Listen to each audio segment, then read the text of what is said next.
A Course in Miracles, Lesson 136.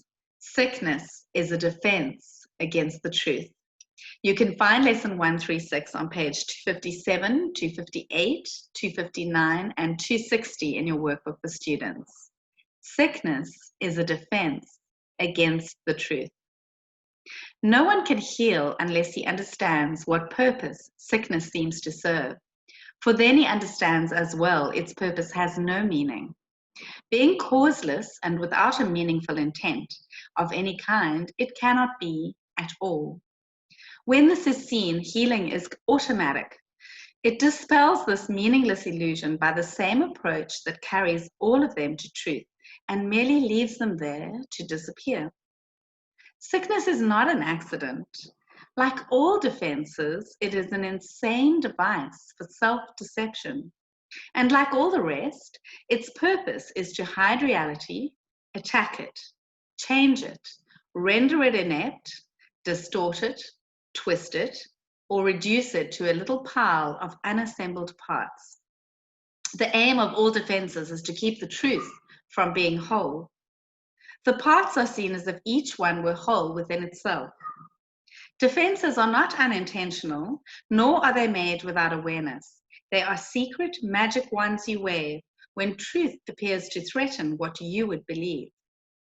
They seem to be unconscious, but because of the rapidity with which you choose to use them, in that second, even less, in which the choice is made, you recognize exactly what you would attempt to do and then proceed to think that it is done. Who but yourself evaluates a threat, decides escape is necessary, and sets up a series of defenses to reduce the threat that has been judged as real? All this cannot be done unconsciously, but afterwards your plan requires that you must forget you made it. So it seems to be external to your own intent, a happening beyond your state of mind, an outcome with a real effect on you instead of one affected by yourself. It is this quick forgetting of the part you play in making your reality that makes defenses seem to be beyond your own control. But what you have forgot can be remembered, given willingness to reconsider the decision, which is doubly shielded by oblivion. Your not remembering is but the sign that this decision still remains in force as far as your desires are concerned. Mistake not this for fact. Defenses must make facts unrecognizable. They aim at doing this, and it is this they do. Every defense takes fragments of the whole, assembles them without regard to all their true relationships, and thus constructs illusions of a whole that is not there. It is this process that imposes threat, and not whatever outcome may result. When parts are wrested from the whole and seen as separate and wholes within themselves, they become symbols standing for attack upon the whole, successful in effect and never to be seen as whole again. And yet you have forgotten that they stand but for your own decision of what should be real, to take the place of what is real. Sickness is a decision. It is not a thing that happens to you, quite unsought, which makes you weak and brings you suffering. It is a choice you make, a plan you lay, when for an instant truth arises in your own deluded mind, and all your world appears to totter and prepare to fall. Now are you sick, that truth may go away and threaten your establishments no more. How do you think that sickness can succeed in shielding you from truth? Because it proves the body is not separate from you, and so you must be separate from the truth. You suffer pain because the body does, and in this pain are you made one with it. Thus is your true identity preserved, and the strange haunting thought that you might be something beyond this little pile of dust, silenced and stilled. For see, this dust can make you suffer, twist your limbs and stop your heart, commanding you to die and cease to be. Thus is the body stronger than the truth, which asks you live, but cannot overcome your choice to die. And so the body is more powerful than everlasting life, heaven more frail than hell, and God's design for the salvation of his Son opposed by a decision stronger than his will. His Son is dust, the Father incomplete, and chaos sits in triumph on his throne. Such is your planning for your own defense, and you believe that heaven quails before such mad attacks as these, with God made blind by your illusions, truth turned into lies, and all the universe made slave to laws which your defenses would impose on it. Yet who believes illusions but the one who made them up? Who else can see them and react to them as if they were the truth? God knows not of your plans to change his will. The universe remains unheeding of the laws by which you thought to govern it, and heaven has not bowed to hell, nor life to death.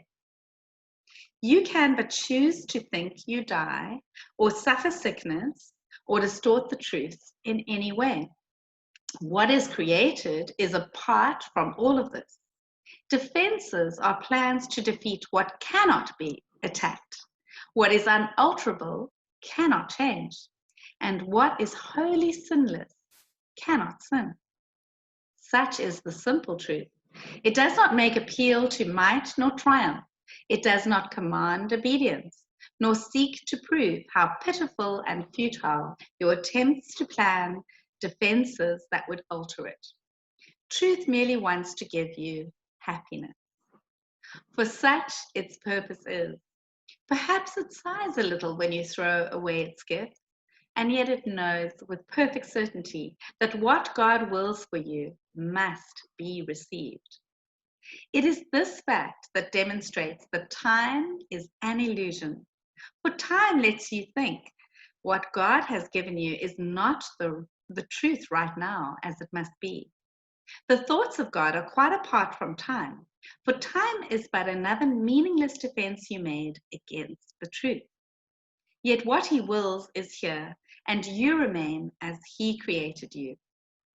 Truth has a power far beyond defense, for no illusions can remain where truth has been allowed to enter. And it comes to any mind that would lay down its arms and cease to play with folly. It is found at any time today. If you will choose to practice giving, welcome to the truth. This is our aim today, and we will give a quarter of an hour twice to ask the truth to come to us and set us free. And truth will come, for it has never been apart from us. It merely waits for just this invitation, which we give today. We introduce it with a healing prayer to help us rise above defensiveness and let truth be as it has always been. Sickness is a defense against the truth. I will accept the truth of what I am and let my mind be wholly healed today. Healing will flash across your open mind as peace and truth arise to take the place of war and vain imaginings. There will be no dark corners sickness can conceal and keep defended from the light of truth.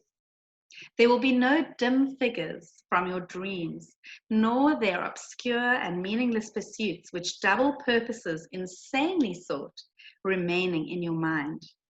It will be healed of all the sickly wishes that had tried to authorize the body to obey. Now is the body healed because the source of sickness has been opened to relief.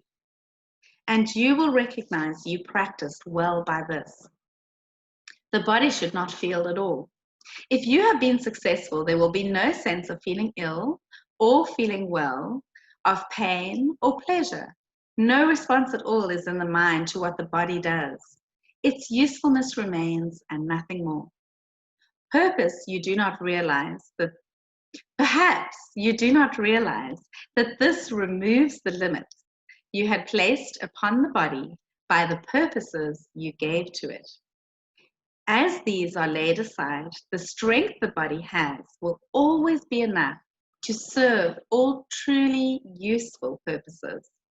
The body's health is fully guaranteed because it is not limited by time, by weather, or fatigue, by food and drink, or any laws you made it serve before. You need do nothing now to make it well, for sickness has become impossible. Yet this protection needs to be preserved by careful watching.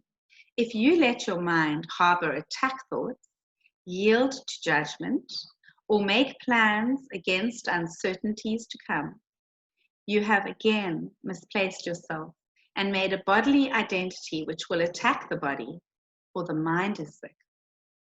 Give instant remedy should this occur by not allowing your defensiveness to hurt you longer.